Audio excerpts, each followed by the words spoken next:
Xoş gördük hamınızı dostlar. Deməli 930-un başdan sona qədər teorik bütün hissələrini buradakı bu dərsdə bir araya toplayıb izah edəcəm. Əvvəl düşünmüşdüm dərsləri hissə-hissə bölüm, amma yox. Düşündüm ki, hamısı bir yerdə olsa, bir tərkibin içində ardıcıl olsa, çox daha yaxşı olar. Belə, deməli əsas öyrənəcəyiniz şeylər daxildir. Sıfırdan izah, yəni ən sıfırdan başlayanın belə başa düşəcəyi bir dildə izah. Giriş növləri, yəni entry types tərcüməsi giriş növləri. Reaksiyadan girişlər, hansı reaksiyalardan girilmək lazımdır? Yəni konkretdir. Bu bir növ bu ay boyunca konkret olur. Konkret olur. Təkrarlanır. 930 gündə bir dəfə olur. Onda həmin olan əməliyyata da oradakı vəziyyətə əsasən qərar veririk ki, girmək olar yoxsa olmaz. Hardan girmək lazımdır, haran hədəfləmək lazımdır. Bunların hamısı konkret mən sizə verirəm. Konkretdir. Birbaşa hop fiso.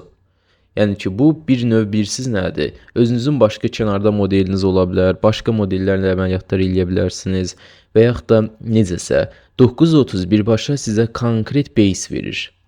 Amma ondan düzgün istifadə etmək lazımdır. Çox insan görürəm ki, birinci 930-la qazanır hər gün, amma bir nöqtə gəlir ki, bir gün və yaxud da 2 gün market pis bir şərait olsa marketdə, bütün qazandıqlarının hamısı gedir. Bir göz qırpımında gedir. Təbii ki, buna kənar təsirlər göstərir. Hansı ki, özünü həmin təsirlərə qapdırır. Deməli, Caesars proyektinin əsas məqsədi də odur ki, burada gerçək traderlər formalaşdırsın. 930 sadəcə onun bir ümumi modelin kənarda adıdır. Amma burada mən sizə əsas öyrədəcəyim şeylər daha çoxunu əhatə eləyir. İşin ediliş modelidir. Symbolic representation'dır. Yanlış və doğru emotional state'lərdir. Bunların hamısını bir-bir əhatə eləyəcəm. Sonra deməli execution və positioning. Yəni hardan girdikdən sonra stop və take profit'i necə götürmək lazımdır. Bunların hamısını indi buradakı dərsdə izah eləyəcəm. Buradakı dərs daha çox teorik yönümlüdür və bundan sonra da əsas mən sizə ötən illərin, ötən 5 ilin aylarının əməliyyatlarının üstündən keçəcəyik. Gözünüz çoxlu əməliyyat görəcək. Hər gün yenə də götürəcəyik, olsa götürəcəyik, olmasa götürməyəcəyik və gözünüz çoxlu əməliyyat görəcək. Çoxlu əməliyyat, həddən çox əməliyyat. Ondan sonra bu son 4-5 ayda da yəqin ki, siz də bunu bilirsiniz, götürürsünüz. Yeni 930-a yeni başlayanlar da görəcək ki, indiyə kimi nələr olub 930 açsan kimi marketdə. Və yüksək ehtimallı və az ehtimallı hallar. Hansı hallarda əməliyyat götürmək olmaz?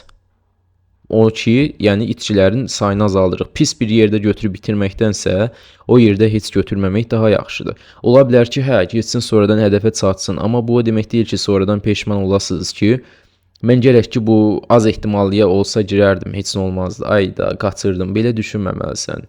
Çünki az ehtimallı əməliyyatlardan sən 100 dənə götürəndə, içində 80'in stop olanda, 20'si take profitdə olsa, 20'si. Sən o 20'sinə fokus olsan, qalan 100 dənə əməliyyatın 80'ini itirəcəksən. Amma sən sadəcə yüksək ehtimallara fokus olsan, yüksək ehtimallardan 100 dənə götürəndə, sən onun 80'də qazanıb 20'sində itirəcəksən.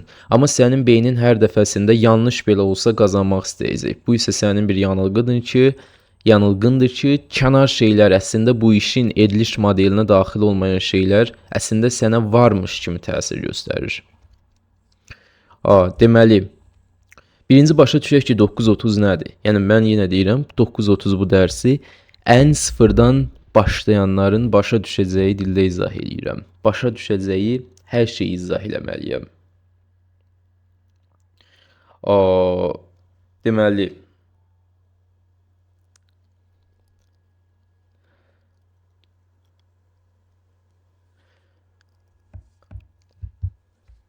$930 US stok açılışıdır.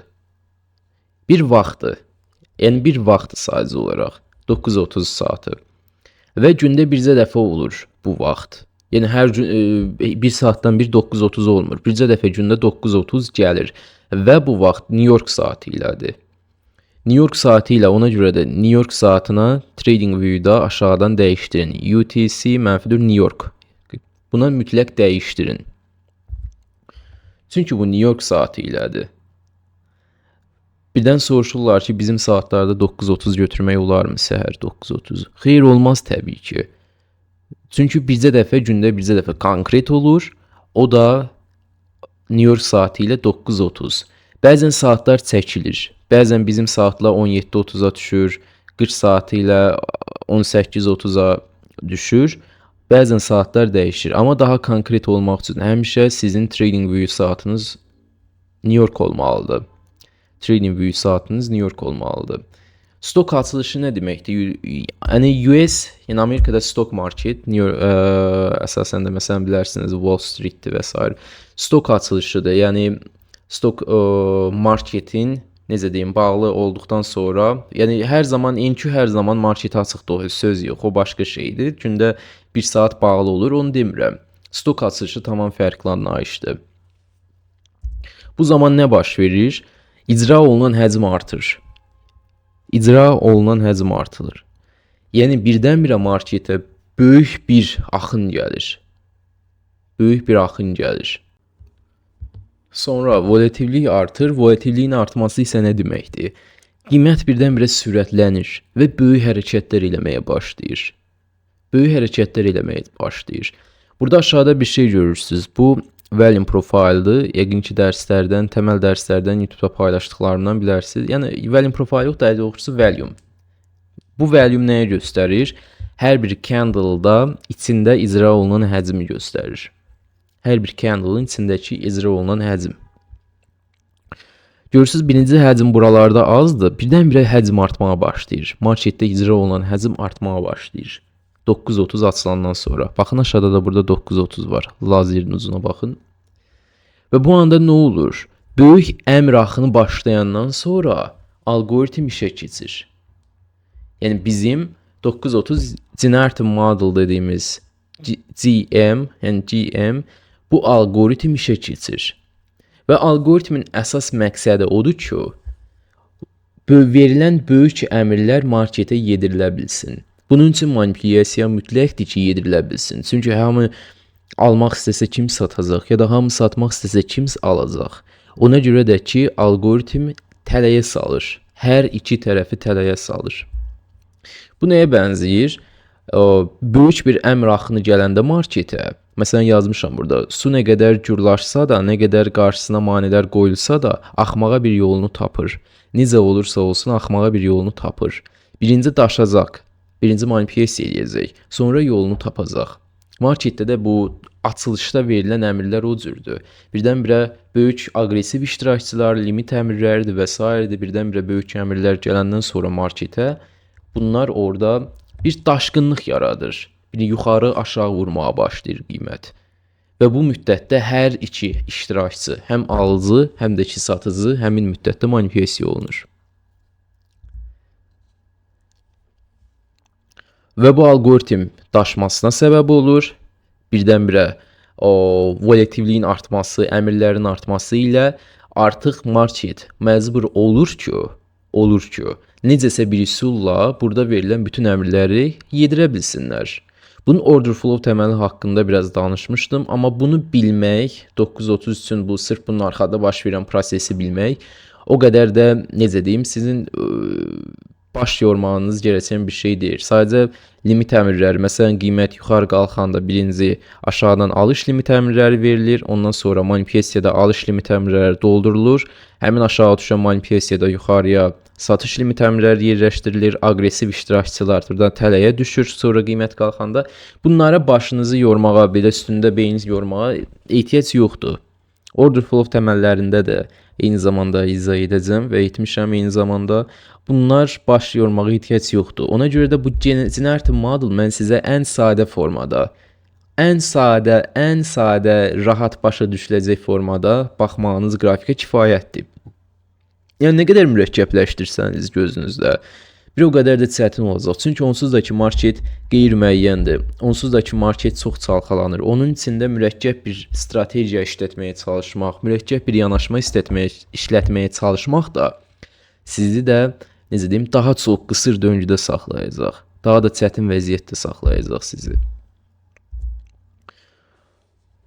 Deməli, biz ardıcıllıqlar izləyirik. Market açılandan sonra 9:30 açıldığından etibarən ardıcıllıqlar izləyirik. Bu ardıcıllığa isə fazalar deyirik. Phase, yəni ingiliscə phase yazılır. Bizim dildə çevirdikdə fazalar, yəni ardıcıl fazalar deyə bilərik. Birinci ilk fazandan başlayaq. İlk faza belə generate deyə bilərik. İngiliscə generative deyilir. Məsəl üçün, amma bizim dildə də birbaşa mən bu dərslərdə generate deyə bilərəm. Daha rahat və anlaşılıqlı başa düşməyiniz üçün. İlk fazanın mənası marketin tələ qurması deməkdir. Yəni belə deyim. Bir növ sanki ilk hərəkətdə özünü can atır bir hissəyə və burada tələ qurur. O tələ nə üçündür? Orada boşuna durmur. O tələni sonradan gəlib götürmək üçündür. Həmin qurulan tələ. Bu tələ həm alıcılar, həm də satıcılar üçündür. Yadınızda saxlayın, marketdəki manipulyasiyalar bir tərəfi aldatmır. Hər iki tərəfi böyük tələyə salır. Deməli, bunu G hərfi ilə işarələyə bilərik. Generate fazası, yəni ilk faza G hərfi ilə işarələyə bilərik. Bu bir ardıcıllıqdır. Mən bəzən deyirəm sequence, yəni ardıcıllıq. Bu ingiliscədə sequence deyilir.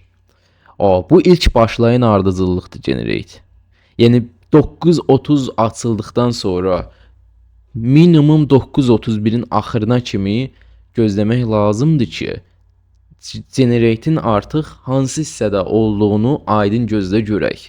İlk ardıcıllıq və indi çoxlu nümunələr görəcəksiniz. Ona görə narahat olmayın. Mən sadəcə burada teorik olaraq eləcə izah eləyib burada göstərirəm. Amma siz çox nümunələr görəcəksiniz. Çox nümunələr görəcəksiniz. Əgər ən əsasda sıfırdan başlayıbsınızsa və yaxud da az da olsa məlumatınız varsa, yenə də çox nümunələr görəcəksiniz. 9:30 açıldıqdan sonra ilk hərəkət.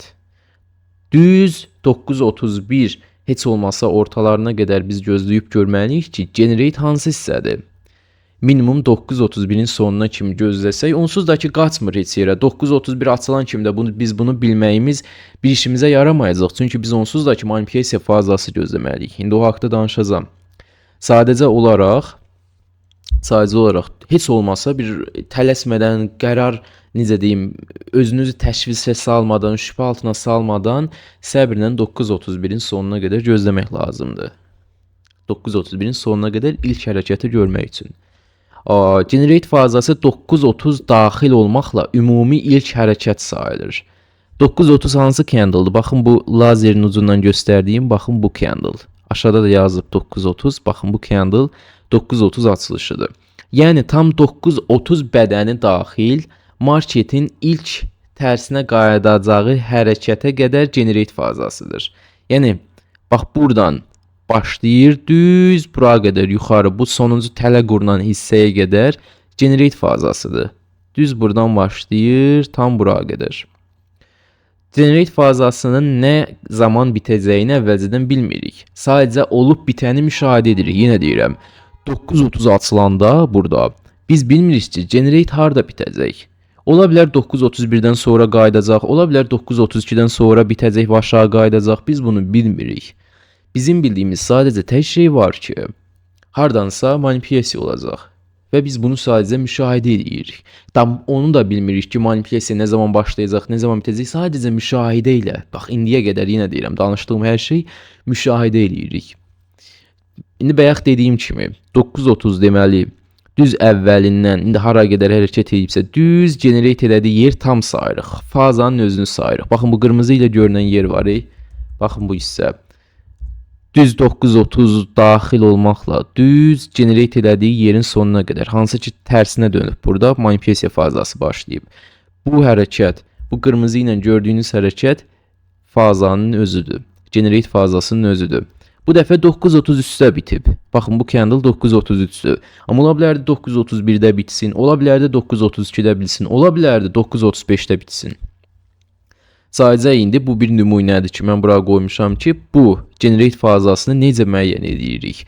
930 candle daxil olmaqla düz sonuncu ilk ardıcıllığı başdan sona qeyd edirik və ilk ardıcıllığın ən son nöqtəsi bizim üçün generate'dir. Yəni tələ qurulan hissədir. 930 başladı, ilk çıxış, ilk çıxıntı buradan verdi. Artıq biz 931 bağlanandan sonra bilirik ki, generate yuxarı hissələrdə olacaq. Çünki yuxarıya hərəkət edir. İlk ardıcıllıq yuxarıya hərəkət edir. Və bu ardıcıllıq düz 933-ə kimi gəlir. Biz artıq bildik ki, bu nöqtədə qiymət aşağı düşməyə başlayanda bizim tələ, qurulmuş tələ buradadır. Və biz bunu qeyd edirik. Bunu qeyd edirik. Bu bizim olur generate fazamız. Ondan sonra da aşağıya düşən hərəkət manipulyasiya. Girişlərə gələcəm. Hələlik bunu başa düşün. Sonra 930 candle sonrası 931 ilk hansı tərəfə qırsa generate o hissədir. Baxın, bu ağ candle 930'dur. Əvvəlki qaydalarda fərqli idi. Biz o sequence məsələsindən baxmırdıq. Amma mən sonra back testlərdən filan mən artıq nəticəyə gəldim ki, əsas olan şey ardıcıllıqdır. Əsas olan şey sequence-dir. 931 candle-nın rənginin heç bir əhəmiyyəti yoxdur. Bax, görürsünüz, burada qara bağlanıb, ya necəsə ağ da bağlana bilərdi, heç bir əhəmiyyəti yoxdur. Bizim fikir verəcəyimiz tək şey 930 bədənini, baxın 930 şamının, candle-nın bədənini ilk keçəcək hərəkətdir. Bir dənə xüsusi hal var, ona gələcəm. Xüsusi halda bədəni keçmədən belə generate sayıla bilər. O xüsusi hal haqqında danışacağım. Deməli, bu bədəni keçən ilk ardıcıllığı yaradan hərəkət. Bax, ardıcıllıq haradan yarandı? Bax, bu hərəkət. Bu başdan gəldi, düz bura kimi. Diqqətli baxın. 931 burada biraz çıxıntı yaratdı. 930'un ən lowu buradır. Burada isə çıxıntı aşağı, ilk hərəkətini aşağı elədi. Əgər yuxarı eləsəydi, yuxarını sayacaqdıq. Bu hərəkət, yəni bu qırmızı ilə görünən yer generate fazasıdır. Konkret generate fazasıdır. Baxın, burada göstərmişəm. Generate olur bizdə bura. Tələ qurulur burada. Hansı ki biz sonra bu hissəni hədəf olaraq götürəcəyik. Hədəf bu hissə olacaq. Bu hissə nə deməkdir? Biz yuxarıda hardasa bir yerdən shorta girəcəyik və hədəf bura olacaq.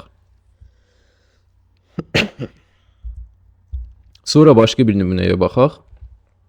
Məsələn, burada wick atmayıb, sadəcə ilk ardıcıllıqdır. Baxın, bu ağ candle, buradakı ağ candle 930'dur.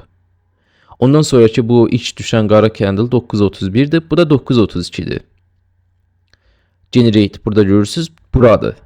Tələ burada quruldu. İlk ardıcıllıq, ilk sequence, ilk hərəkət generate. Yəni ilk hərəkət tələ quruldu burada. Bundan sonraki faza olacaq manipulyasiya və hədəf bura olacaq. Generate olan isə hədəf olacaq. Deməli, manipulyasiya fazasını keçməzdən əlavə bir də generate fazasına əlavələrim var. Çünki bu xüsusi vəziyyət var ki, bu bəzən olur, hər ehtimalla materialı salmışam, bəzən olanda da ciddi mənada çaşqınlıq yaradır insanlarda. Ona görə də ki, bunu xüsusi vəziyyət olaraq yadınızda saxlayın. Əgər ki 931 güclü bir sequence ilə generate yaradır, amma bu 930 body'sinin içində qalır. Niyə olur bu? Çünki əslində bura generate olardı. Normalda qəşəng birdən aşağıya ilk ardıcıllıq var. Sadəcə olaraq 931-dən bir aqressiv özünü çox böyük atanda, çox böyük bir candle yaradanda həmin yerdə generate'i itirə bilir. Əgər generate aşağı olacaqdırsa, tələ aşağı qurulacaqdırsa, 930 o qədər böyükdür ki, içində 931 ondan balaca göründüyünə görə biz sonraki hərəkəti generate qəbul edirik. Amma bu yanlış bir yanaşmadır. Normalda 930 biraz kiçik olmalı idi. Biz də tərtəmiz generate aşağı götürəcəkdik. Amma bizdə damcı burada fərqi olub. Bu fərqdə niyə yaranıb? Çünki 930 çox böyükdür. Bu artıq ədalətsiz yanaşmadır. 930 böyük olsa, yazıq generate'in nə günahı var? Onsuz da ki aşağı olacaqdı. Sadəcə olaraq bu eşək bu qədər uzun olduğuna görə, böyük olduğuna görə bunu generate'i arada itirib. Sonraki hərəkətdə biz yanlışlıqla generate götürürük. Ona görə də əgər ki 930 badisi bu qədər çox böyük olsa və 931 də içində bir dənə ardıcıllıq yaratsa, nümunələr də göstərəcəm backdistdən. Generate bizdə olur bu hissə. Baxın bu hissə. Ola bilərdi bunların rəngləri fərqli ola bilərdi. İlk dəqiqə, yəni bu qədər böyük olanda içindəki ilk ardıcıllıq itir. Xüsusi hallar haqqında danışacağam. Bunu biraz indi yadınızda saxlayın. Bu kimi vəziyyətdə hansı ki 931 candle-ı 930 içində sıxışıb qalsa, yəni sırf 930 çox böyükdür deyə 931 içində bir yerə hərəkət eləsə, amma lap qırıb keçə bilməsə, 30 candle-ın high'ını ya da low-unu qırıb keçə bilməsə, onda 931-in ilk hərəkət edəcəyi hissə yenə də bizdə generate-dir. Baxın bu hissə, görürsünüz, bura generate olur. 931 qara candle 931-dir. Burada generate aşağı olaraq qalır. Yəni normalda suçu yoxdur generate'in. Çünki bunun suçu nə idi? Çünki 930 çox böyük olduğuna görə bizə dəfə özünü atdı deyə ilk ardıcıllıq bizim gözümüzə dəymir. Amma normalda generate tərtəmiz buradır. Digər xüsusi vəziyyətlərə baxaq. Məsələn, baxın burada 930 aşağı özünü atır. 931 də 932 də 930'u heç keçə bilmir. Baxın, heç keçə bilmir. 930 hələ də high onlardan hündürdədir. Bu vəziyyətdə də yenə deyirəm, generate qalır bura. Generate qalır bura. Çünki niyə belə olub? Çünki 930 badisi candle çox uzundur. Bu şam çox böyük atıb özünü. Çox böyük atdığına görə də orada olan generate içində sıxışıb qalır. İçində sıxışıb qalır, amma onun günahı deyil. Biz yenə də oranı generate götürürük. Yəni bu ilk ardıcıllıq 931, 932. Buradan sonra da aşağı qayıdıb manipulasiya fazasına. Yəni bu ilk ardıcıllığı yenə də biz generate götürəcəyik. Bu yenə də generate olacaq. Məsələn, buraya baxaq. Burada ilk aşağı düşən candle'a baxın. Bu 930 candle'dır. Yuxarı qalxan candle 931'dir.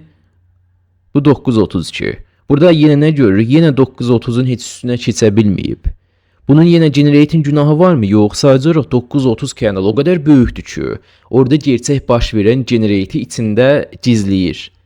Amma biz yenə də belə xüsusi hallarda generate'i məsələn burada yuxarı götürəcəyik. Hansı ki daha bu aşağıya generate götürməyəcəyik. Yəni gözləməyəcəyik ki, yox, imenni 930'u qırmalıdır. Onsuz da 930 candle çox böyükdür. Bu şam çox böyükdür. Generate onun arasında itir axı. Ondan sonra biz yanlış yeri generate götürürük. Ona görə də ki, bu xüsusi halları yadınızda saxlayın ki, 931 ilə 932 bəzən bu şam böyük olsa da içində sıxışıb qalır. Deməli, növbəti ikinci fazaya keçək, manipulasiya fazasına. Deməli, manipulasiya generate bitən kimi dərhal başlayan hərəkətdir. Yəni generate birinci ardıcıllıq generate'dir, ikinci ardıcıllıq manipulasiyadır. Marketin artıq ilk əmr axınından sonra daşmasına bənzəyir. Artıq necə deyim, artıq o olmalıdır. O olmasa qiymət hərəkət eləmir artıq. O böyük manipulasiya elə bir növ daşmadır. Bir növ daşmadır.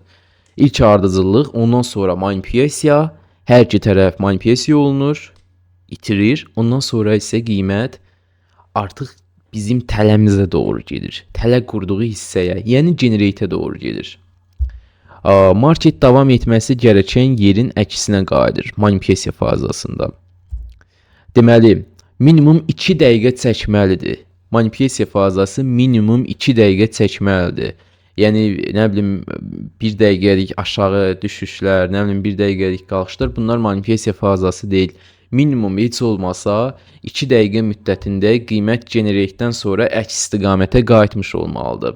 Maksimum limiti isə təqribi 10 dəqiqədir. Çünki bilirsiniz necə? Bu az ehtimallarda danışacağıq. Əgər generate ilə manipulasiya təqribi 10 dəqiqədən çox olsa, bu nə deməkdir? Deməli, qiymət yavaşdır, volatillik azdır. Bu volatillik dropu deməkdir. Yəni qiymət artıq cəld və keyfiyyətli olmayacaq. Girişimiz üçün cəld və keyfiyyətli bir şey görməyəcəyik. Ölü vay hərəkət olacaq. Yəni uzun çəksə, 10 dəqiqə, 15 dəqiqə yerində saysa, bu az ehtimallı hallara daxildir və bunu dərsin sonunda izah eləyəcəm eyni zamanda. Sonra bu hərəkətdə iştirakçılar aldanır və ikinci istiqamətə axın başlayır. Nəticədə həm ilk generate hərəkətindəkilər tələyə düşür, həm də manipulasiya hərəkətinə girənlər tələyə düşür. Gəlin baxaq. Deməli burada 930 bu bayaqki şəkildir. Generate aşağıda olduğunu izah eləmişdik. 930 candle ilk ardıcıllıq aşağıya olub. Ümumi baxın, buradan bura doğru olan hərəkət generate'dir. Ondan sonra başlayan fazə manipulasiyadır. Yəni düz bu nöqtədən başlayıb yuxarıya hərəkət edən hərəkət manipulasiya fazasıdır. Bu nədir? İkinci ardıcıllıqdır. Ardıcıllıq olaraq ikinci ardıcıllıqdır. Teorik olaraq yenə deyirəm, beyniniz yorula bilər. Amma ki, iş tətbiqə gələndə rahat tutmaq lazımdır. Ona görə də ki, çoxlu əməliyyat üstündən danışacağıq təbii ki. Dərslər bu dərs ümumi anlayış qazandırır, xüsusi hallar haqqında, az ehtimallı, çox ehtimallı hallar haqqında. Amma iş icra eləməyə gələndə əsas biz icraata fikir verəcəyik. Yəni ki, qısa, konkret, ilk ardıcıllıq generate, ikinci ardıcıllıq yuxarıya doğru manipulasiya. Bu ardıcıllıq burada yuxarıya. Müxtəlif vəziyyətlərdə ola bilər. Yenə deyirəm, hər gün qrafik eyni vəziyyətdə qarşımıza çıxmır. Qrafik hər gün müxtəlif hallarda qarşımıza çıxır. Çox müxtəlif vəziyyətlərdə qarşımıza çıxır. Ona görə də biz konkret qaydamızı hər gün konkret olaraq tətbiq edirik. Deməli, bizim giriş yerimiz manipulyasiya bitdiyi yerdən sonra olur. Yəni, bilə bilmərik ki, manipulasiya harada bitəcək. Davam eləyir. Generate hədəf buradır. Generate edib aşağıya doğru. Manipulasiya yuxarıya başlayıb. Biz deyə bilmərik ki, burada bitəcək, burada bitəcək. Biz sadəcə olaraq giriş qaydamıza uyğun yer gözləyirik. Giriş qaydaları haqqında danışacağım. Giriş qaydamıza uyğun yer gözləyirik. Əks təqdirdə biz belə falsı deyilik ki, oturaq deyək ki, manipulasiya harada bitəcək. Bunu deyə bilmərik biz. Sadəcə olaraq giriş üçün yer gözləyirik. Və həmin nəyi gözləmək lazımdır, onu danışacağam. Və hədəf olaraq manipulasiya bitəndən sonra generate olunan hissəni götürürük.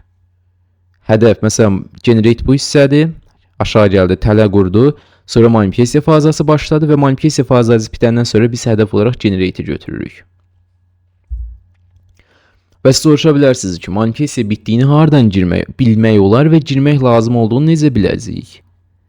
Hələlik sadə tutmaq üçün iki əsas giriş növünə baxacağıq. Hər iki giriş üçün reaksiya vacibdir. Çünki dataya əsasən biz ən yaxşı əməliyyatları reaksiyadan girilərək olanlardan almışıq və bunun da win rate yenə də çox yüksəkdir. Kifayət qədər var ki, ayın sonuna sizi mütləq ki, profitə çıxarda bilsin. Qaydaları uyğun izləyəndə. Ola bilər bir pis hay keçsin, ola bilər yaxşı hay keçsin. Bunu ay olmamış, olub bitməmiş əvvəlcədən demək olmaz. Biz sadəcə olaraq əlimizdə statistika var ki, bu işləyən bir modeldir. Girişlər haqqında baxaq. Birinci ən yüksək ehtimallı girişləri götürmək üçün fazaları müəyyən etməliyik.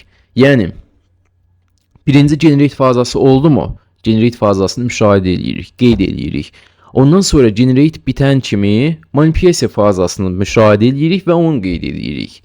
Generate olub bitənə kimi başdan sona qədər işarələyirik. Ondan sonra manipulasiya baş verən zaman onun ölçüsünə baxırıq. Birinci ən yüksək ehtimallı girişləri götürmək üçün bunu yazmışam bayaq. M generate'dən, yəni manipulasiya fazası generate fazasından böyük ola bilər, bərabər ola bilər və yaxud da kiçik ola bilər. Məsəl üçün bu nümunədə baxın, 930 tutaq ki, burada açılıb, 930 candle'dır. Gəlir, generate edir, yuxarıda tələcisini qurur. Ondan sonra aşağıya manipulasiya fazası başlayır. Bu nədir nümunəsidir? Baxın, bu yaşıl ilə gördüyünüz yer generate fazasıdır, qırmızı ilə görünən yer manipulasiya fazasıdır.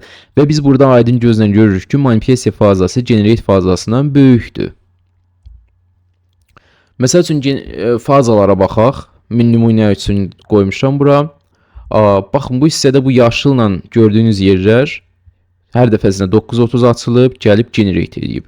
930 açılıb, gəlib generate edib. 930 açılıb, generate edib. Bunlar generate fazalarıdır. Qırmızı ilə gördükləriniz isə manipulasiya fazalarıdır. Əksinə qayıdan, generate bitdikdən sonra əksinə qayıdan hərəkətlər. Aşağıya doğru bu birinci nümunədə manipulasiya generate'dən böyükdür. İkinci nümunədə manipulasiya generate'dən kiçikdir. Üçüncü nümunədə isə manipulasiya generate'ə bərabərdir. və hamısında da yenidən hədəf generate olaraq götürülür. Burada da girişimiz olandan sonra generate hədəf götürürük. Burada da eyni zamanda burada da və girişlər haqqında da konkret danışacağam. Deməli giriş 1-ə baxaq birinci. Əgər manipulyasiya fazası generate fazasından böyük olsa və ya bərabər olsa sürətli reaksiyadan girilir. Daha ətraflı reaksiya girişlər hissəsini danışacağam. Əgər ki, baxın, bu ya qırmızı ilə görünən yer manipulyasiya fazasıdır. Bu yaşlı ilə görünən yer generate fazasıdır. Yəni bunlar yenə deyirəm, hər dəfəsində belə 3 candle'lar olmur. Belə mükəmməl burada rahat görünsün deyə çəkmişəm, amma hər dəfəsində belə 3 candle olmur hərəsi. Ola bilər ki, biri 2 candle olsun, biri 5 candle olsun. Yəni müxtəlif eybəcər vəziyyətlərdə qarşımıza çıxacaq. Və çoxlu vəziyyət haqqında danışacağam mən. Deməli bu nümunədə manipulyasiya fazası generatedən böyükdür və ilk sürətli düzgün reaksiyada reaksiya haqqında danışacağam, girilir və generate hədəf götürülür. Reaksiyalar haqqında danışacağam. Yenə deyirəm, bəzən yanlış reaksiyadan girilir, hansı ki girilməməsi gərəkli olan yerdə FOMO-ya qapılırsınız, yəni qaçırmaqdan qorxursunuz, girirsiniz, yanlış pis əməliyyatlar götürmüş olursunuz. Ona görə də reaksiya vacibdir giriş üçün.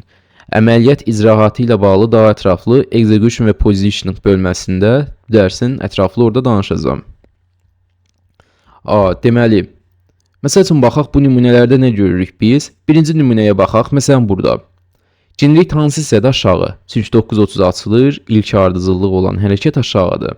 930 bodysini qırıb ilk aşağıya gedib, generate aşağıdır, ilk ardıcıllıqdır. Sadəcə olaraq bu, konkret yadınızı saxlayın. Generate ilk ardıcıllıqdır.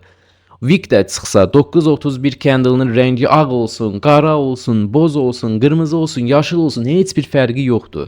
Biz fikir verəcəyimiz tək şey hərəkətdir. Hərəkət. Hərəkətin özünün ardıcıllığına fikir veririk.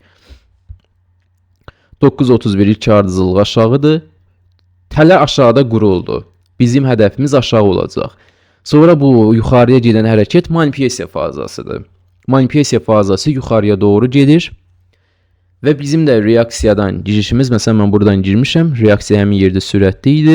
Burada girişlər olunub, yəni bu əməliyyatların hamısı qrupda paylaşılıb, yəni ümumi üstündən də oradan da keçə bilərsiniz. Yəndən back testdə də hamısını izah edəcəm eyni zamanda.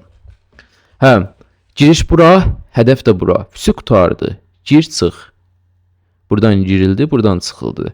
Və execution hissəsində də stopun tipi necə yerləşdirilməlidir, risk nə qədər götürülməlidir, bunlar haqqında danışacağam. Generate, manipulyasiya, giriş, hədəf. Füsü çıxdıq. Bu nümunəyə baxaq. Burada 930 candle bu qara candle'dır. Yəni burada gördüyünüz bu qara candle, buradakı birinci, lazerin altdakı. Qara candle 930'dur. Yuxarıya hərəkət 931'dir. Aydın generate'dir. Artıq bizim generate fazamız 930 daxil olmaqla 931'in ilk elədiyi ardıcıllıq bizim generate fazamızdır. Yəni bu qırmızı ilə görürsünüz çəkilib. Bu yuxarıya doğru olan hissə generate fazasıdır. Manipulyasiya fazası aşağı gəlir. Burada nəyə görürük? Manipulyasiya fazası generate-ə bərabərdir. Yəni qiymət heç burun altına qədər keçməyib. Görürsünüz ki, manipulyasiya fazasında aşağıya doğru gəlib. Amma bunun altına keçməyib. Burada girişimiz buradadır. İkisinin də ölçüsü bərabər olan girişlərdəndir. Yuxarıya sərt reaksiyadan girilib, hədəf olaraq generate olunmuş hissə hədəf götürülüb. Bu hissə manipulyasiya, bu hissə də generate fazası. 930'un aşağı düşdüyü yerdən başlayaraq düz generate olunmuş ən sonuncu yerə qədər fazanı çəkirik ki, bu fazaları çəkmək vacibdir ki, ölçüyü müqayisə edə bilək. Yoxsa onu çəkməmiş, görməmiş ölçüyü müqayisə edə bilməzsiniz ki, manipulyasiya generate'dən böyük oldu, yoxsa kiçik oldu. Məsələn, burada generate fazasını biz birinci çəkmişik, ondan sonra bu sarı ilə çəkdiyim yuxarıya hərəkət bilirik ki, manipulyasiya fazası generate'dən böyükdür. Yoxsa biz bunu çəkməmiş, bilə bilmərik. Birinci generate'i gördük, ondan sonra da manipulyasiya fazası yuxarıya doğru və ondan sonra bildik ki, bu bundan böyükdür deyə, bu boydadır, bu birisi isə bu boydadır, yuxarıya doğrudur. Sonra burada generate fazası bu ölçüdədir, qırmızının içində, manipulyasiya fazası da bu ölçüdədir. Sonra giriş 2'yə baxaq. Bu giriş növü isə əgər ki manipulyasiya fazası M G fazasından kiçik olsa, bizim üçün sıradan reaksiyadan daha çoxuna ehtiyacımız var. Yəni düzdür, manipulasiya fazası böyük olanda bircə reaksiyadan girmək olurdu. Amma manipulasiya fazası kiçik olanda bizə giriş üçün daha çoxuna ehtiyacımız var. Sadə olaraq, əgər M kiçik olsa, manipulasiya kiçik olsa, biz generative reversal gözləməliyik. Generative reversal. Bu nədir? İndi izah edəcəm. Yolun ortasında M baş verdiyi anda bir high və yaxud da low yaradıb, sonra onu manipulasiya edir. Yəni onu sonradan götürür və geri qayıdır. Məsələn, bu kənara baxın. Burada bir şey görəcəksiniz. Baxın. Birinci gəlir, götürür, qayıdır. Görürsünüz bu nədir? Yəni bir tələ qur, sonra biraz yuxarıya allat, qayıt, həmin tələni gəl götür, ondan sonra get hədəfə. Bu o deməkdir. Bura yaşıl hissə generate fazası 930 açılandan sonra yuxarıya doğru. Görürsünüz manipulasiya fazası kiçikdir. Ya biz gözləməliyik ki, gəlsin full manipulasiya fazası baş versin. 930'un bu generate fazlasından böyük olsun. Ya da ki gözləməliyik. Əgər ki kiçik olsa, biz müşahidə edirik. Yenə deyirəm, biz fala baxmırıq ki, bugün kiçik olacaq, yoxsa böyük olacaq. Bizim elədiyimiz tək şey qiyməti müşahidə eləməkdir, fisi qutardı. Əgər ki bu olsa, bu hal yaransa biz buradan girəcəyik. Yox, əgər manipulasiya fazlası böyük olsa, buradan reaksiya versə, biz buradan girəcəyik. Böyük olsa aşağı, sonra yuxarı. Yox. Məsələn, burada sadəcə olaraq manipulasiya fazlası kiçik olanda biz generative reversal, yəni bir dənə tələ qur, sonra tələni götür, sonra qalx. Bu eyni zamanda short pozisiyası üçün necə olacaq? Tutaq ki, deyək ki, generate fazası yuxarıdan aşağıya gəldi. Generate aşağıda tələ quruldu. Generate aşağıdır. Sonra manipulasiya fazası görürük ki, balaca olacaq da.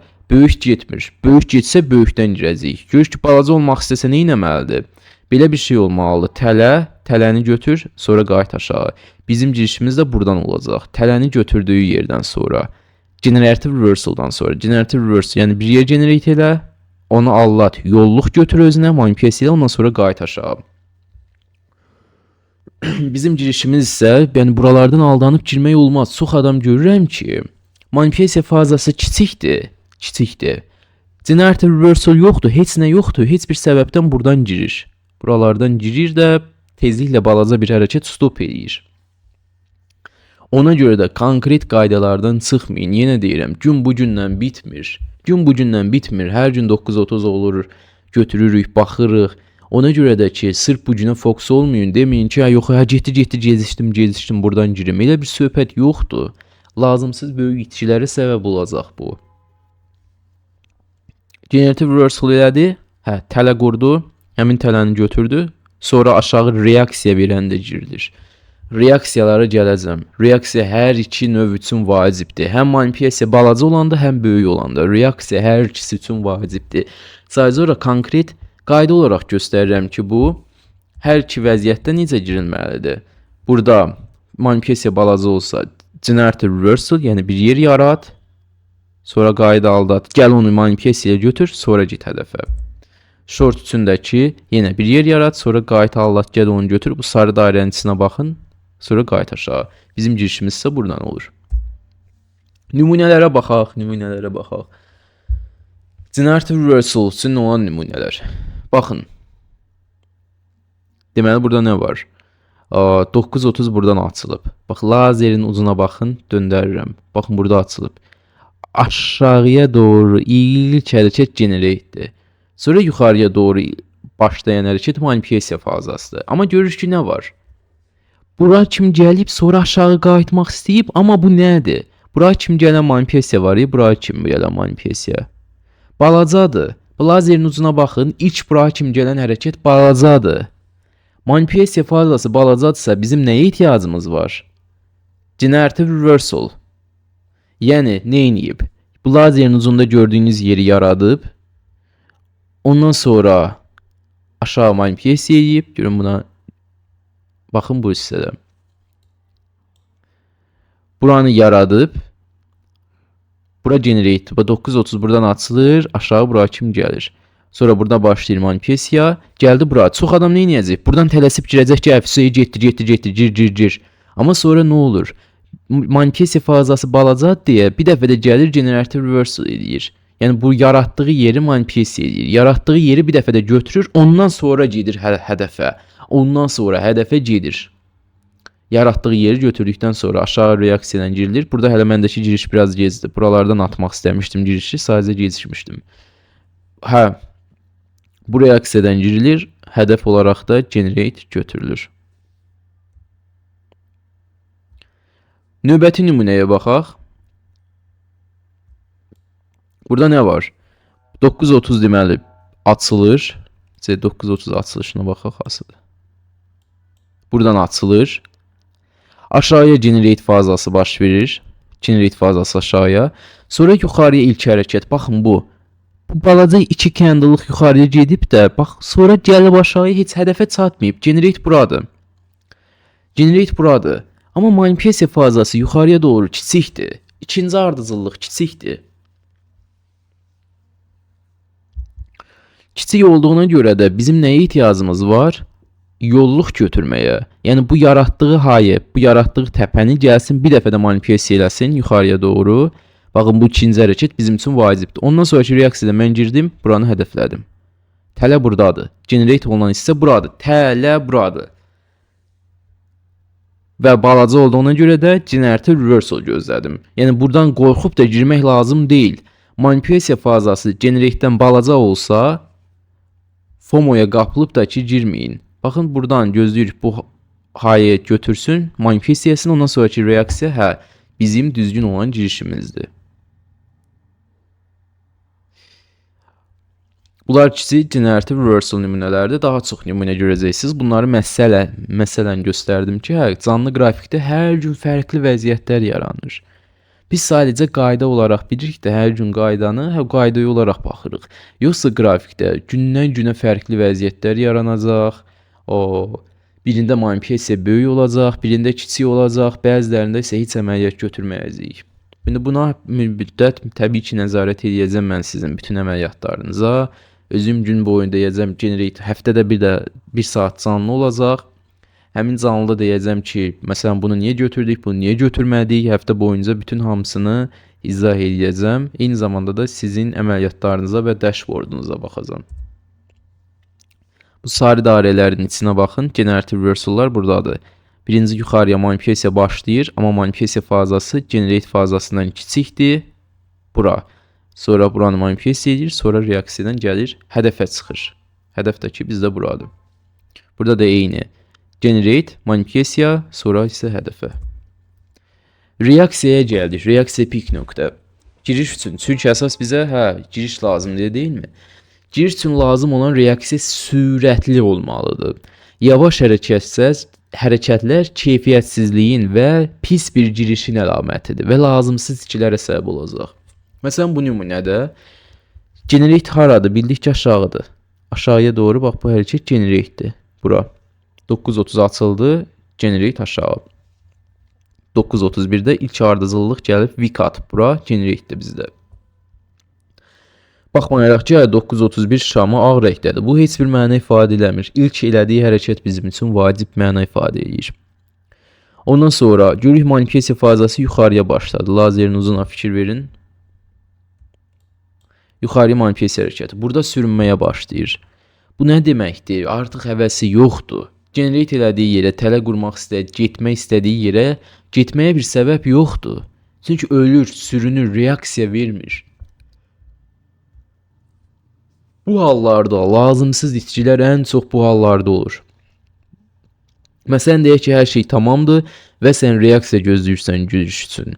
Bu zaman yanlış qərarlara yatqın olacaqsan. Bu şeylər haqqında danışacağım. İkinci, təbii ki, bu qrupun, Caesars qrupunun digər əsas böyük məqsədi sizi real trader olaraq formalaşdırmaqdır. Tam belə gözü açıq, tam belə işin düzgün ediliş modelini tam qavrayan trader olaraq formalaşdırmaqdır. FOMO kimi şeylər pis execution'a gətirəcək. Yəni ki, bircə damcı yavaş-yavaş sürünən hərəkətdən girmək, dar stoplar qoymaq, bunlar hamısı işin yanlış ediliş modelinə daxildir və buna çünki beyindəki qavrayışlar, inanclar, bu işə olan inanclar tamamilə köklü təsir edir. Düzgün reaksiya. Candle özünü saniyələr içində hədəfə, generate olan hissəyə atmalıdır. Bir sürətli candle bir neçə saniyələr içində reaksiya verməlidir. Yəni necə deyim, yavaş-yavaş ölü-ölü tık tık dayanır, sonra bir damcı hərəkət. Bunlar reaksiya deyil. Bunlar elə belə yavaş hərəkətlərdir, sürünə-sürünə olur. Eyni ölçüdə candle həm yavaş, həm də sürətli formalaşa bilər. Bu sizi aldatmasın. Yəni ola bilər ki, ikisi də böyük candle olsun sizin gözünüzdə, amma biri yavaş-yavaş ölə-ölə, dayana formalaşıb, amma biri başdan başlayıb özünü atıb. Məsələn baxın. Deyək ki, 2 saniyə sürətlə özünü atdı. Bu yaxşı volatilliyin əlamətidir. Düzgün girişdir. Bu növdə giriş olar, özünü atsa, hədəfə doğru özünü atsa, manipulyasiya fazasının bitəndən sonra. Bu manipulyasiya fazasının bitməsi əlamətidir və bizim girişimiz üçün səbəbdir.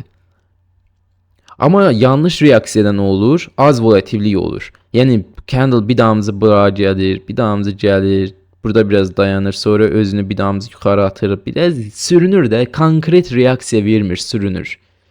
Bu halda da girişdə nə olacaq? Az ehtimallı olacaq və stop olacaq. Yəni bu kimi girişlərin əksəriyyəti keyfiyyətsiz günlərdə volatillik dropu olsa, əməliyyata tez girib də sonra da ki çıxa bilməyəcəksiniz, pis əməliyyatlara səbəb olacaq.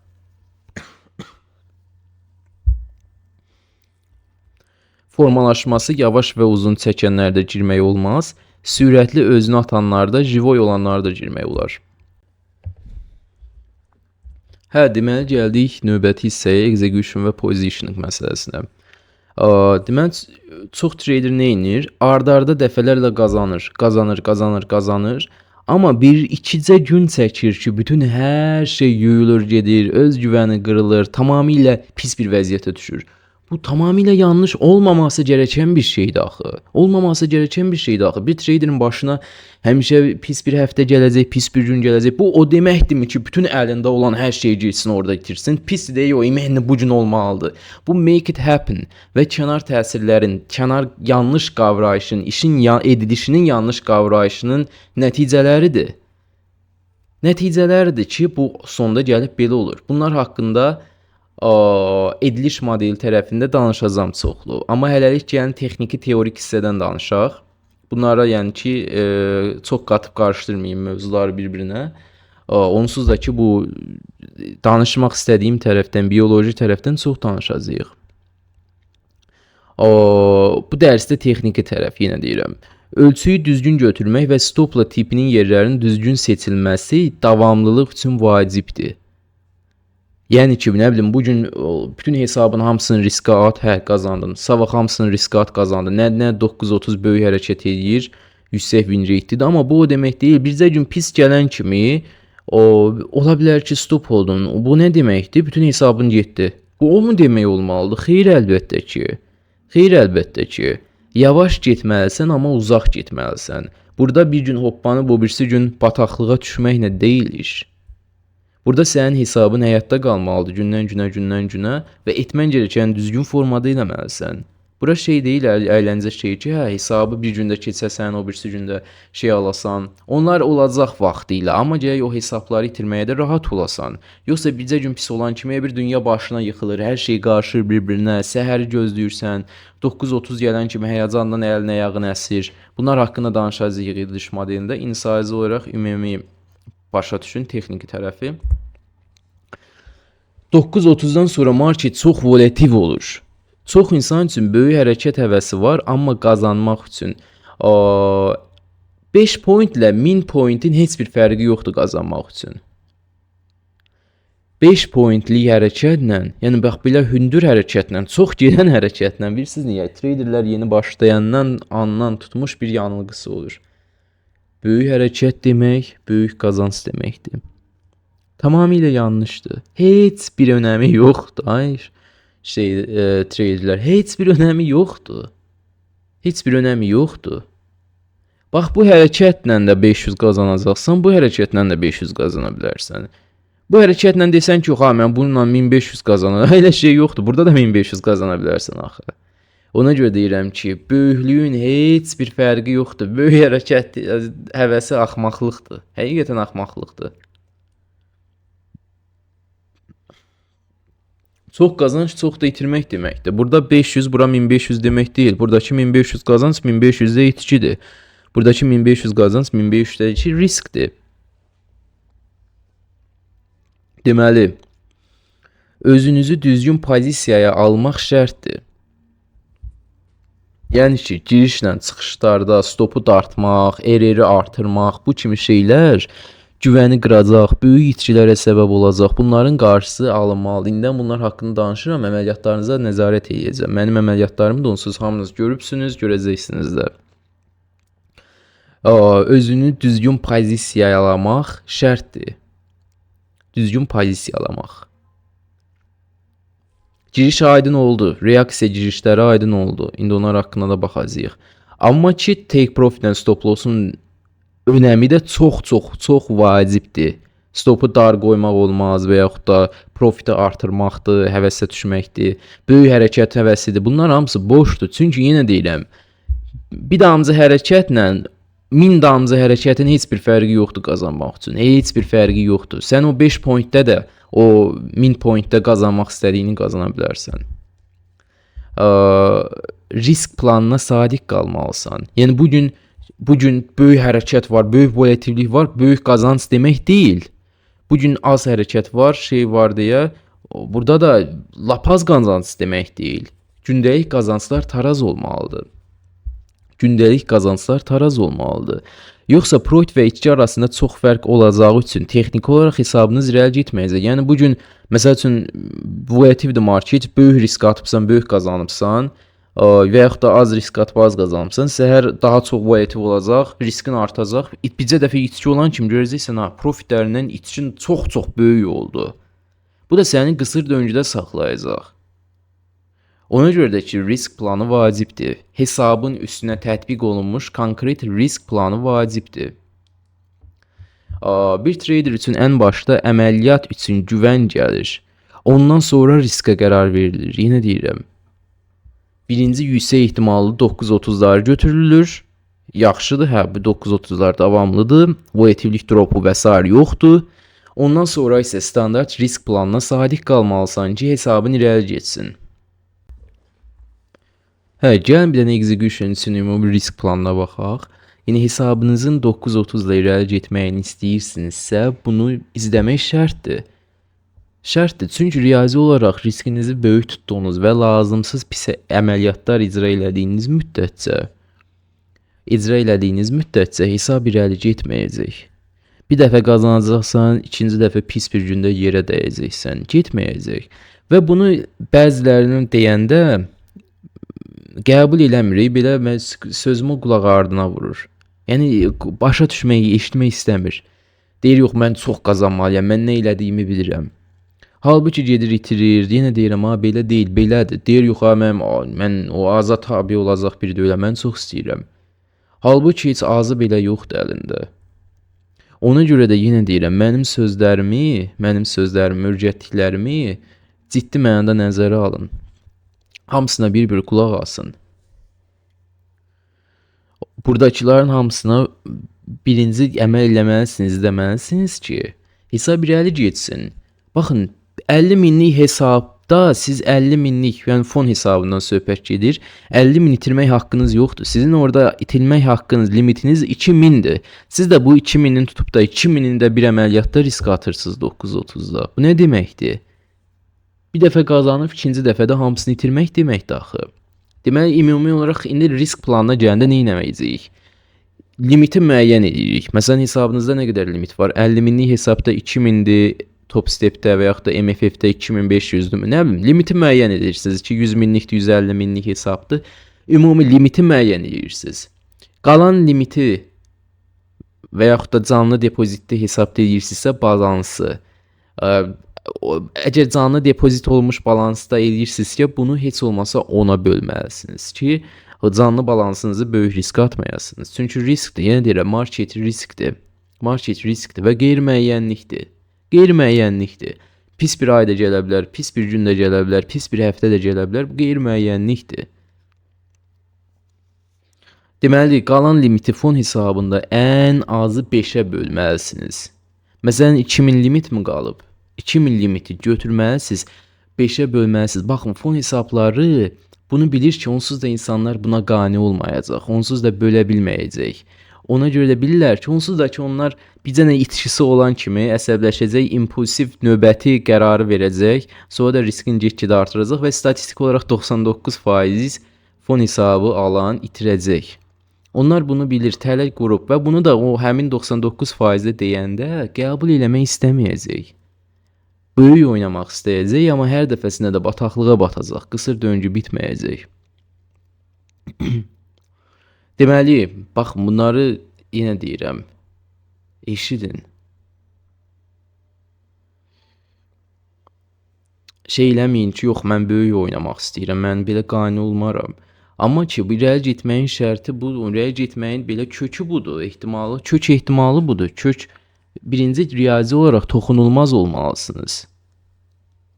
Məsələn, deyək ki, 50K-lıq hesabınız var, limit nə qədərdir? 2000 itirmək limiti var, hədəfdə ki 3000-dir. Deməli, 2000-i birinci götürürsünüz, bölürük 5 yerə. Nə qədər edir? 400, 400, 400, 400, 400. Bu nə deməkdir? 5 dənə əməliyyatda 930 gərək hamısında dal-dala itirəsən ki, hesab bata. Amma mənim heç axırıncı 5 dənə əməliyyatda 930 itirdiyimiz yadıma gəlmir. Yadınıza gəlirsinizsə deyin. Deyin, yadıma gəlir ki, həmən 5 dənə əməliyyatda dal-dala 930 itirdik bir həftə, 2 həftə. Bu olmadı. Olmadı. Bu nə deməkdir? Bunun olması ehtimalı çox azdır. Çox azdır. Tarix boyunca olsa da, amma ki, olması ehtimalı çox azdır.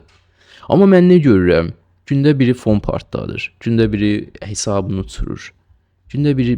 Bunlar olur. Bunların təbii ki, səbəbi var ki, olur.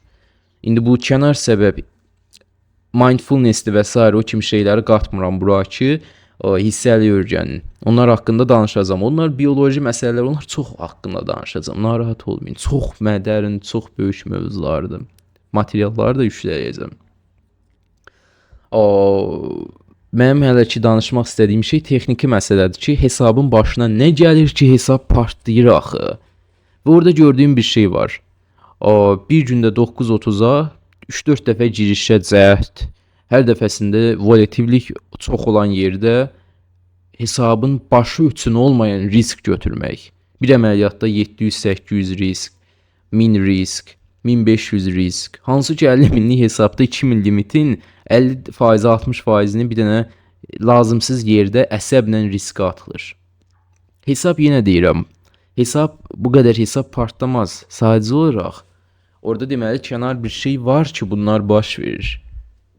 Yanlış girişlər, yanlış execution. Məsəl üçün birinci kontraktla girirsiniz, volatil marketdir, hədəfə var 50 point, 100 point, bircə damızı əks tərəfə vik atan kimi, bircə damızı əks tərəfə gedən kimi də görürsünüz, hesab getdi, hesab limitə düşdü, bağlandı. Bunlar olmamalıdır axı. Bunlar yəni birinci toxunulmaz risk modeli olmalıdır ki, bunlar olmasın. Gündə bir hesab götürməyin, gündə birini uçurmayın. Yəni keçsin, amma konkret bilin ki, qazanırsınız. Yəni çox adamda görürəm ki, nə inir? Deyir, yox, mənim vaxtım var ona bir ay oynamaqla, bir ay əməliyyat götürməklə. Olmasa nə olacaq? Olmasa nə olacaq? Həftədə bir hesab itirməklə nə olacaq bəs? 2-3 aydan sonra eyni nəticə olacaq. Yenə bilirsən ki, bunu elədiyin müddətcə davamlı olaraq bu gündən günə riskini bölərək ehtimalı parçalayırsan elə bir ki. Bu günə bax, məsəl üçün bir dənə 930 pis mi olacaq? Mən uzaq başı bu 400 itirəcəm. Ehtimal pisdirsə mən qalan riski paylayıram. Qalan ehtimalı, yüksək ehtimalı 930-lara paylayıram. Bu gün pisdirsə, bu o demək deyil ki, mən bütün hesabı bu gün itirməliyəm. Amma həmin anda beynin o yanılğıya qapılır. Həmin anda. Və bunun səbəblərini də izah edəcəm. Bunun səbəblərinin hamısını izah edəcəm. Mindfulness-dən biraz bilirsiniz, amma əsas həll terapiya üsullarıdır və s. Bioloji baş verən orada proseslərdir, qavrayış, inanc sistemidir, modellərdir. Bunların hamısını izah edəcəm. Hələ ki, sadəcə texniki tərəfə baxaq görək nə baş verir. Ehtimalı paylamaq lazımdır. Ehtimalı məsələn 400 bu günə, 400 o birisi 930-a, 930-a, 930-a payladıq. 5 dənə də fərqi 930-a payladıq və sadəcə yüksək ehtimallı 930-ları götürəndə bunlar yüksək ehtimallı qalır. Hesab daimi irəli gedə bilir. Amma yox, bu gün pis bir gündürsə, bu həftə pis bir həftədirsə, bu o demək deyil ki, burada mütləq hesabı itirmək lazımdır. Dözə bilmirsən, diskomforta dözə bilmirsən, mütləq itirmək lazımdır. Elə bir söhbət yoxdur. Elə bir söhbət yoxdur.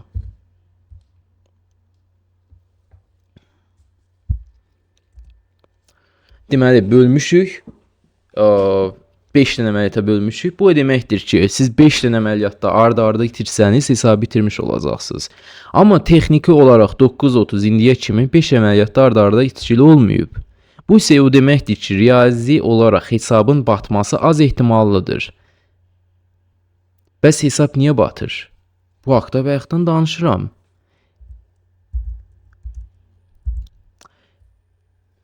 Hesab qazana bilmədiyinizə görə yox, itirə bilmədiyinizə görə batır. Qazanırsınız, davamlı olaraq qazanc, amma itirə bilmirsiniz. İçki qlobal miqyasda özünüzə dəyər biçməyə, daxili kriteriyanın səsinə gür qatır. Sonra necə deyim, həyəcan, səhər eləcə ürək bulantı ilə açırsınız ki, ayda dünən itirdim, bu gün nə olacaq? Qorxu bədəninizə hakim olur. Özünüzü bu buludun içinə qapdırırsınız, itirə bilmirsiniz. Qazana bilmədiyinizə yox, itirə bilmədiyinizə görə hesab batır. Yaxşı itirmək professionalın işidir. Hər kəs qazana bilər, amma iş itirməyə gələndə sadəcə qazanclı olan traderlər itirə bilir.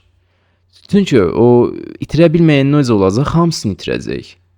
Qazanclı olan itirməyi bilir. Fərq isə qavrayış və işin ediliş modelindədir. İtirən trader, bu itirən mindset birinci. Belə, mən bir traderi, əslində traderlər günə başlamazdan itirir. Bəzilər var ki, mən baxan kimi bilirəm, bunun ürək bulantısı var, biraz dünənə görə narahatdır, dünən bunu da elə bil ki, yara qoyub, dünən böyük yitki itirib, özünə dəyər biçməsində özünü dəyərsiz görür, qazanclara görə dəyərli görür, itkilərə görə özünü dəyərsiz hiss edir, bərbad hiss edir. Bu düşüncələrə, bu səslərə qapıldırır özünü. Bunlar inner kritikin səsləridir və bir də adapted voice-da özünü uyğunlaşdırmağa çalışır. Bu isə daxili dialoqdur.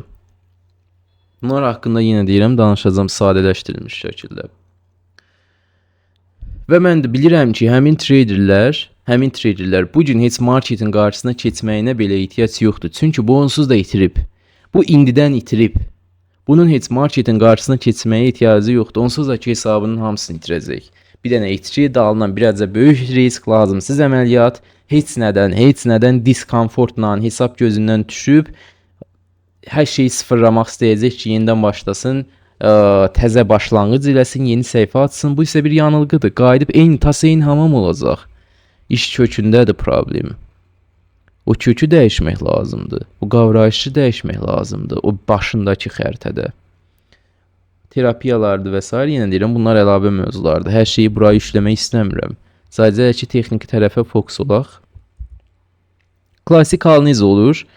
Bir itki növbəti əməliyyatın keyfiyyətinə ciddi mənada təsir edir. Beyin əlaqə qurur. Amma marketdə bütün hər şey müstəqildir. Bütün əməliyyatlar marketdə müstəqildir. Heç bir əlaqə yoxdur. Heç nə ilə, sənin vəziyyətin ilə, nə bilim, sənin əvvəlki əməliyyatların qazanc itki olması ilə bir dənə əməliyyat marketdə heç nə ilə əlaqəli deyil. Tamamilə müstəqil və randomdur. Tamamilə müstəqildir. Və nə olur? Qazanc gedirsən, itirə bilmirsən. İtkidən sonra onun dalı ilə fəlakət gəlir. Daha böyük risk, qaşıntı gəlir. Bunu da ürəyində hiss edirsən. Biraz nəfəs aldıqca sıxıntı, gecə birdən, səhər birdən-birə oyanan kimi marketə qaçmaq, bu kimi şeylərlə hiss edirsən. Və bunu olan trader, mən bilirəm ki, heç marketin qarşısına keçməzdən itirib bu onsuz da. Keçsə nə olacaq ki, güya ki? Bu indidən itirib. Çox trader heç qrafikin qarşısına keçmədən itirir bu halları yaşayırsa. Və əmin ola bilər ki, bu vəziyyət varsa indidən itirib və bu vəziyyəti orada düzəltmək lazımdır. Və elə bir vəziyyət kimdə varsa mütləq mənə yazın. Danışaq bu haqda. İndi növbəti dərslərdə terapiyalardır və s. onlar haqqında da çox danışacağam. Çox sadələşdirəcəm, hər şeyi dərinliyinə kimi izah eləyəcəm. Amma hələlik gəlin buna baxaq. Daha ətraflı orada olacaq. İçki daha da böyük, daha da böyük, ardı ilə daha da şey gətirir. Amma görürsən ki, növbəti əməliyyat müstəqil olsaydı, yaxşı yüksək ehtimal 930 götürsəydi, qazanmağa davam edəcəkdik. Amma məsələ buradakı içki bundan sonrakına ancaq təsir eləyir. Özünə dəyər biçməyə, hər şeyə təsir eləyir. Execution üçün risk planına baxaq, konkretləşdirək. Sizin 50K-lıq hesabınızın olması o demək deyil ki, 50K itirə bilərsiniz. Bu tələdir, bu düşüncə tələdir. Siz sadəcə həmin hesabda itirmək haqqınız 2000-dir. Burada 200 düşüb 2000-dir. My Funded Futures'da da 50 minlikdə 2500-dür. Bunu 5 yerə bölürsünüz və hər gün bircə əməliyyat. 9:30-da biri stop olanda ikinciyə girməyin. Qətiyyən girməyin, qətiyyən girməyin. Gündə bircə dənə execution, düzgün yerdə take profit, düzgün yerdə də isə stop loss yerləşdirmək. Hər əməliyyatda ümumi limitin 5də 1 hissəsi risk atılacaq. Əməliyyatlar 1 və 1,5 arası error alası olacaq. Sadəcə yüksək ehtimallı GM-lər seçiləcək. Yəni bugünkü 9:30 pissə, volatillik drop olacaqsa götürmürük təbii ki və bunu da xəbərdarlıq eləyirəm. Sonra da izah edirəm ki, niyə götürmədik? Çünki siz istəyirəm ki, öyrənəsiniz, ayaqda durasınız. Sonra mən sizə deməyəndə belə özünüz qrafik açıb ayaqda durasınız da, daimi ömür boyu çörək pulunuz olsun. 5 dənə strikin olması ehtimalı çox nadir olduğu üçün hesab batmır və ya geri getmir. 5 dənə daldala itki olsa hesab batır, elə deyilmi? 2000-i 400 5 yerə bölmüşük. Geri getmirsə deməli irəli gedir. Geri getmirsə deməli irəli gedir. Bir gün, 2 gün, bir həftə yerində saysa belə, bu qayda orada olduğu müddətcə irəli getməsi qaçınılmazdır hesabın. Çünki yüksək ehtimalı 9:30'lar götürülür və şey məlumdur ki, 5 dənə geriyə hələ ki şey var və bu isə irəli getməsini qaçınılmaz edir.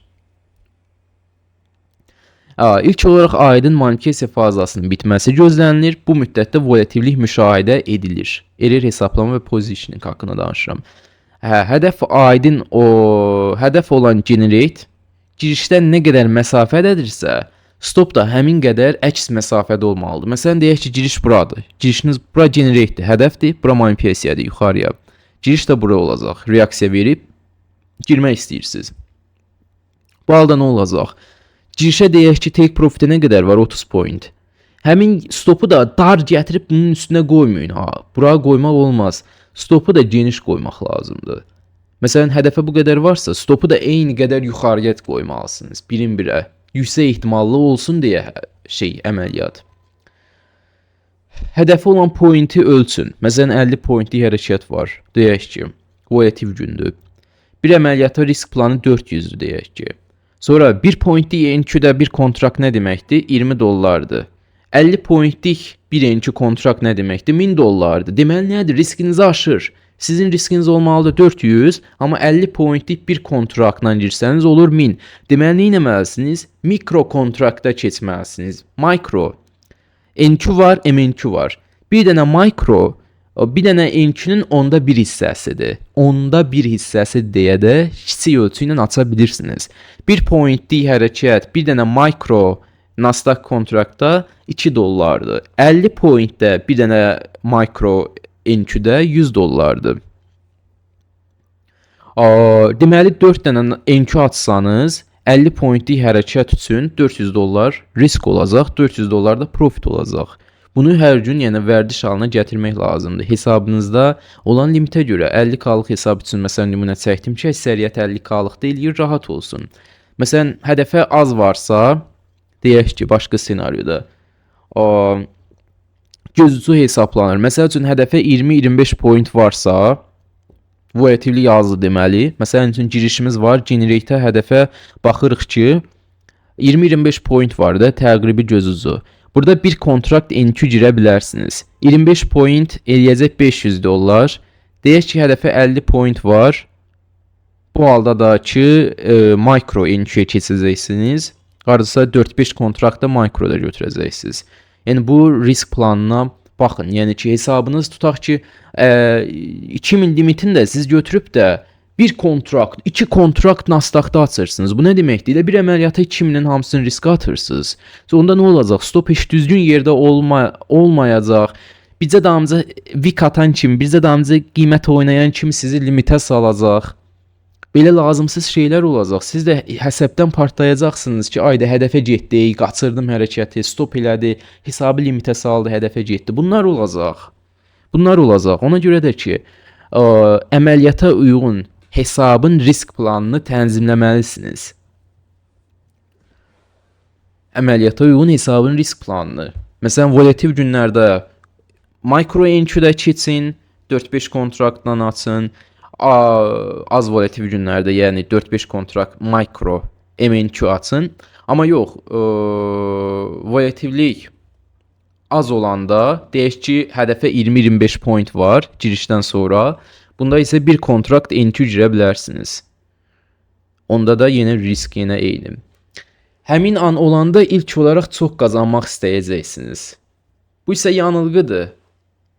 Pis bir girişə, yanlış bir yerə stop qoymağa səbəb olacaq. Çünki görəcəksiniz ki, hayda, bir NQ girmişəm, stopu düzgün yerə qoyanda $1000 stop edir. Hayda, həyəcan, tər basacaq sənin, stopu aşağı çəkəcəksən, 200-300 stop olacaq, qayıdıb bir də girəcəksən, pis bir execution eləyəcəksən. Bir də baxacaqsan ki, 5 dəfə giriş eləyibsən, hamısı da lazımsız yerə stop olub, sonra qiymət hədəfə getdi, çatdı generate, amma sən hədəfə çata-çata itiribsən hesabını. Stop geniş olmalıdır. Yəni yenə deyirəm, stopun geniş olması çox itirmək demək deyil. Riskini azalt. Riskini azalt, amma tək şərt odur ki, düzgün əməliyyat elə, düzgün execute elə. Düzgün. Stopla profit, yenə deyirəm, burada çox qazanmaq ya da az qazanmaq deyə bir şey yoxdur. Trader üçün bu sahədə çox qazanmaq və az qazanmaq deyə bir şey yoxdur. Burada ikicə şey var. Qazanmaq, bir də qazanmamaq. Siz əgər düzgünü eləyib qazanırsınızsa, ömrünüzün axırına qədər irəli gedəcəksiniz. Amma yox, bugün bəxtdən qazanıbsınızsa, mənası yoxdur, səhər itirəcəksiniz. Düzgünü edərək qazanın, riskinizi artırmayın. Əsas odur ki, düzgün execute edin. Burada yazmışam, əgər volatillik çoxdursa, hədəfə point hərəkəti böyükdürsə, ölçüyünü azalt, kontrakt sayını azalt, mikroya keç. Əgər volatillik azdırsa, hədəfə point də azdırsa, 20-25 point isə ölçünü nizamla bir kontrakt NQ-də aça bilərsən. Məsələn, buna baxaq. Execution və positioning. Nümunə, digər materiallarda daha çox nümunə olacaq. Yəni deyirəm, backtest datalarında. Tam hazır olandan sonra da sizdə abunəlik tarixi başlayacaq. O barədə narahat olmayın.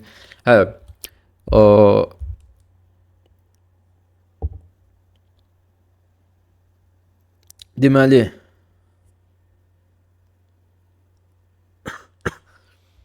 İş etməyə gələndə teorik məlumatlardan çox daha vacib olaraq əsas execution tərəfində çoxlu əməliyyat görməlisiniz. Çoxlu əməliyyat görəcəksiniz. İndi bu dərs ondan ötürüdür ki, siz anlayış qazanasınız, az ehtimal, çox ehtimal, ümumi elədiyiniz səhv barəsində bir ideya qazanasınız. Ondan sonra əsas biz icraat tərəfinə fikir verəcəyik. Deyək ki, 9.30 burada açıldı, gəldi generate bura, vik atıb, ilk hərəkət, generate hərəkəti buradır. Sonra C bura, baxın bura, generate bura. Sonra manipulasiya hərəkəti yuxarıya, bu ağ candle'lar var, yuxarıya manipulasiya hərəkəti. Burada giriş necə olar? Bu yanlış execution'dur. Baxın necədir burada? Stop dardır. Bu yanlışdır. Doğru tərəfə baxın. Stop daha genişdir. Hədəfə olan qədər 1-in 1-ədir. Girişdən sonra 1-in 1-ədir. Yenə deyirəm, error'in çoxluğu sizi aldatmasın. Error'in çoxluğu win rate'inizi azaldacaq, güvəninizi sındıracaq. Bu sadəcə ilə belə yeni başlayanlar hoppanıb düşür ki, error, çoxlu error hər şeydir. Çoxlu error olmalıdır. Amma bu yanılğıdır. Sizə pis vərdiş formalaşdıracaq, güvəninizi qıracaq. Hədəfə gedəcək olan şeylərdə lazımsız itkilərə səbəb olacaq. Ona görə də ki, execution'dan özünüzü əməliyyatı pozisiyaya almaq düzgün vacibdir. Aydın sürətli reaksiyadan sonra giriş, hədəf və hədəf qədər olan yerə qədər stop. 1-in 1-ə. Materialların tətbiqi hissəsinə daha çox əməliyyatlara baxacağıq. Bunu yenə də deyirəm. Hə, az ehtimallı hallara baxaq. Məsəl üçün az ehtimallı hal nə vaxt olur? Əgər fazalar çox uzun çəkirsə, məsələn 10 dəqiqə, 15 dəqiqə, eləcə düzünə gedirsə, belə çox uzun gedirsə, uzun çəkirsə, bu az ehtimallı hal. Sonra bir faza davam edib də sonra yerində sürünməyə başlasa, məsəl üçün qiymət gedir generate eləməyə, baxırıq ki, gözləyirik ki, manipulasiya fazası başlasın, amma başlamır. Generate elədi, bir yerə çatır, qiymət yerində saymağa başlayır. Hansısa bir fazada yerində saymağa başlayır. Hərəkət ölür. Bu volatillik dropu deməkdir. Əməliyyata girmək olmaz bu halda. Sonra 9:30 açılandan sonra bir neçə dəqiqə cəld hərəkət edib də sonra sürünməyə başlasa, bu da eyni zamanda volatilliyin düşməsi deməkdir. Bu da volatillik dropu deməkdir və keyfiyyətli giriş olmayacaq deməkdir. Sonra birbaşa açılandan sonra yavaş-yavaş hərəkət edib, bəzən saniyələr boyunca eyni yerdə qalırsa, məsələn açılır, eyni yerdə durur. Bu da eyni zamanda keyfiyyətsiz gün və keyfiyyətsiz hərəkət deməkdir. Məsələn baxın bu nümunələrə. Gəlir, yerində saymağa başlayır burada. Və həmin gün yadıma gəlir ki, bu gün olanda, burada soldakı şəkil. Bu reaksiya çox sürünə gəlmişdi. Çox sürünə. Gördüm ha, çox adam girib, bura stop qoyub, burada bir damcı yerdə stop qoyub. Bu yanlış execution'dur. Yenə deyirəm, yanlış execution'dur. Çox qazanmaq xatirinə bir damcı riskə atıb da, dar stop qoyub da, çoxlu hərəkəti tutmaq arzusu. Bunlar, yenə deyirəm, sizi yerinizdə saydıracaq olan şeydir. Buna tamahlanmayın. Mən bunda nəyə gözləyirdim? Burada girişi mən gözləyirdim. Gözləyirdim yuxarı aşağı ortalara kimi buralara reaksiya atsın sürətli. Mən buradan girim, buranı hədəf olaraq götürüm, stopu da yuxarıya qoyum. Birin-birə, yəni qiymət ortaya kimi hərəkət eləsin. Necə dəqiqə? Qiymət buradan düşsün ortalara kimi buralara hərəkət eləsin. Mən buradan girim sürətlə, hədəf bura, stop da yuxarı. Bu mənim üçün əsas olan güvəndir. Mən buradan boşuna reaksiyasız girim də hə deyim ki, 1.50-yə erer tutacam. Hardan tuturam? Boşunadır. Bu nə deyirəm? Burada əsas siz hava atmaqdan ötürü əməliyyat götürmürsünüz. Market sizə ona görə mükafatlandırmır ki, siz ora qəşəng yüksək ereri tul qoyacaqsınız. Ona görə mükafatlandırmır. Və ən çox qazanan traderlər də birin-birə erer götürür. Bəzisi hələ ereri daha da azdır. Stopu daha böyük qoyur, ereri daha, profiti daha az qoyur. Ən çox qazanan traderlər mənim tanıdığım belə eləyir. Yoxsa 1-in 10-a, 1-in 3-ə, 1-in 4-ə qazanan trader görməmişəm açığı. İkinci tərəfə baxın. 9:30 açılır, sürünür, görsüz, yerində saymağa başlayır. Həm uzun çəkir, həm də gedir də get-gedə çap eləyir. Zigzaqlı hərəkət eləməyə başlayır. Bu da eyni zamanda az ehtimallı hərəkətdir. Yaxşı əməliyyat olmayacaq orada deməkdir. Yəni belə düzünə gedir, dümdüz, sonra bir eləcə qayıtmır. Manipulasiya fazası eləmir. Eləcə davam eləyir. Zigzaq. Baxın belə. Gəlir, birdən-birə özünü atır, sonra yerində sürünməyə başlayır, sürünür. Bu da az ehtimallı günə daxildir. Keyfiyyətli hərəkət yoxdur deməli. Baxın burada. Məsəl üçün burada generate aşağıdır. Yox, generate yuxarı. 9:30 budur. Bu 9:30'dur. Generate yuxarıya gedir. Amma görürsünüz, manipulasiya fazasına keçməyə sürünür, canı çıxır. Eləcə yerində sayır. Bu həmin anda da özdə qiyməti müşahidə edəndə görürsünüz ki, çox yavaşdır qiymət. Hərəkət eləmir qiymət. Eləcə gəlir, dayanır, biraz atır, dayanır. Bunlar da eyni zamanda az ehtimallı əməliyyatlar olacaq və bunlarda zorlamaqdansa nə isə birbaşa əməliyyat götürməyin. Yenə deyirəm, götürməyəcəyik. Bizə lazımdır yüksək ehtimallar. Bizə lazım deyil ki, hər gün özümüzü sübut edək, egomuzu qaldıraq. Yox, bizə lazımdır ki, sadəcə yüksək ehtimalını götürək çıxaq. Yüksək ehtimallı hallara baxaq. Az ehtimallı hallardan başqa bütün hallar yüksək ehtimallıdır. Fisi qutardı. Deməli, ümumi bu birinci teorik hissənin sonuna gəldik. Mən əlavə olaraq çoxlu əməliyyat götürüb çoxlu backtest üstündən ötən illərin, aylarının əməliyyatlarını hamısını bir-bir izah edəcəm. Bu niyə girildi? Burada hədəf haradır, generate haradır? Bu sadəcə olaraq ümumi teorik bir dərsdir ki, burada səhvlərinizi gördünüz, yanlışlarınızı gördünüz, sequence nədir, ilk ardıcıllıq nədir, reaksiyalar necə olmalıdır və s. bunları başa düşdünüz. Əsas məsələ execution hissəsindədir və bu işin gerçək oyunundadır. Bu işin gerçək oyunu haqqında da əsas işin ediliş modeli, arxetiplərdir, Kotlin funksiyaları və neural circuit hissələrində danışacağıq.